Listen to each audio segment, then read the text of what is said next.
Shalom jemaat yang dikasihi Tuhan. Asyaf di dalam Mazmur 73 ayat yang pertama sampai dengan ayat yang kelima. Di situ dikatakan bahwa ia sempat merasa bahwa Allah bertindak tidak adil dengan hidupnya. Dia sempat merasa bahwa dia sudah cukup hidup sebagai orang yang saleh. Dia merasa dia sudah hidup sebagai orang yang benar. Tetapi mengapa dia selalu mengalami hal-hal yang tidak mengenakan? Sementara dia melihat ada begitu banyak orang yang jahat yang hidupnya berbanding terbalik dengan hidup Asyaf, tetapi dia melihat bahwa hidup mereka itu baik-baik saja. Mereka hidup makmur, mereka sehat, dan mereka tidak pernah kena tulah apapun. Berbeda sekali dengan hidup Asaf. Jika kita berada di dalam posisi Asaf, Bapak Ibu Saudara, mungkin kita juga akan melakukan seperti apa yang Asaf lakukan. Karena kita ngerasa wajar jika Asaf bertanya, mengapa dia hidup begitu menderita? Padahal dia sudah menjalankan hidup yang benar, hidup yang baik. Tetapi mari kita lihat Bapak Ibu Saudara di dalam ayat yang ke-25 sampai dengan ayat yang ke-26. Apa yang dikatakan Asaf di situ? Asaf berkata, "Siapa gerangan ada padaku di surga selain Engkau? Selain Engkau tidak ada yang kuingini di bumi." Dikatakan juga sama Asaf di situ berkata, "Sekalipun dagingku ini dan hatiku habis lenyap, gunung batuku dan bagianku tetaplah Allah selama-lamanya." Dia katakan tidak ada yang paling baik selain daripada Allah. Asyaf merasa hanya dekat dengan Allah saja jiwanya itu dipuaskan, jiwanya itu mendapatkan ketenangan.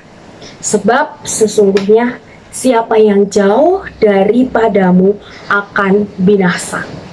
Tetapi di situ Asaf memilih lebih dekat kepada Allah. Asaf menaruh tempat perlindungannya hanya kepada Allah, supaya dia dapat menceritakan perbuatan tangan Allah yang begitu ajaib di dalam kehidupannya.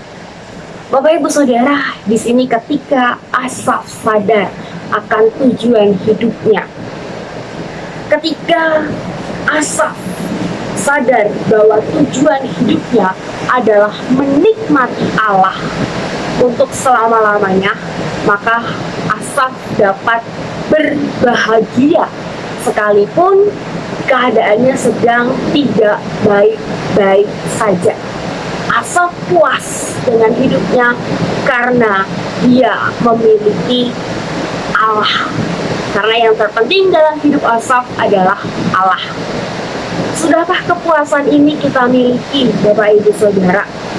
Sudahkah kita memiliki kepuasan seperti Asaf? Kita puas bukan karena kita memiliki berkat-berkatnya, tetapi kita puas karena kita mempunyai Allah. Karena Allah itu adalah segala-galanya bagi hidup kita. Dia sudah memberikan hidupnya untuk engkau dan saya. Bapak Ibu Saudara, kiranya kepuasan ini juga ada di dalam hidup setiap kita. Kita puas bukan hanya karena kita mendapatkan berkat-berkatnya, tapi kita puas karena kita sadar kita punya Allah. Allah bagi kita dan kita bagi Allah. Soli Deo Gloria, Tuhan memberkati. Mari kita berdoa. Kami naikkan segala puji dan syukur kepadamu ya Tuhan, yang sudah memberkati kami pada malam hari ini. Segala karyamu sungguh indah di dalam kehidupan kami. Engkau terus baik, Engkau terus menyertai di dalam segala keadaan kami. Berkati kehidupan kami selanjutnya Tuhan. Di dalam tangan-Mu kami serahkan kehidupan kami. Dan di dalam nama-Mu Tuhan kami berdoa. Amin.